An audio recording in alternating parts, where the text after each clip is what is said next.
galera, mais um vídeo do canal Tony Starburn. Dessa vez eu vou trazer a análise da PES Cat, a bala compressora do curta do Toy Story de terror, tá? Como vocês podem ver, a caixa já tá aberta, mas eu coloquei ela aqui dentro só para vocês terem uma noçãozinha de como ela vinha. Aqui nós temos o Rex, tá? Aqui tá escrito Toy Story of Terror, Toy Story de terror, PES, que é a marca que ela foi fabricada, Candy in the Made in USA, doce feito nos Estados Unidos, Candy Dispenser, doce compressor e dispenser de guarda-balas, tá? Vou mostrar aqui a traseira.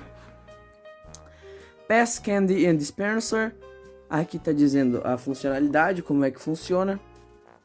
Aqui, visite nossa loja, tá escrito Disney Pixar Toy Story, a tabela de nutrição. Tá, então eu vou tirar ela aqui para mostrar para vocês. Ela acompanha 3 balinhas, uma de morango, outra de uva e essa aqui de morango também, que tá aqui dentro. Na verdade, tutti frutti, esqueci, tá? Já botei aqui dentro porque simula a que ela tem no filme mesmo, que é a que ela vomita no caso.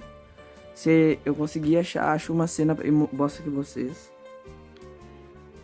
tá? Vou mostrar todos os detalhes. Aqui tá escrito PES. Vou mostrar mais de pertinho. Ela é realmente idêntica à do filme. Eu ainda pretendo comprar o Combat Car, que é um dos que me falta por essa coleção. Eu já tenho o Pocketeer, ela. E só, na verdade. Falta muito. Mas tudo bem, a hora certa também tem que pegar. Ela estica até aqui. Ela é esticada desse jeito. Mede 15 centímetros. Ela normal mede 10, tá bom?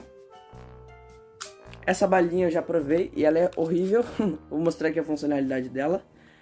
Você aperta aqui na cabecinha e ela injeta a bala para você pegar, entendeu?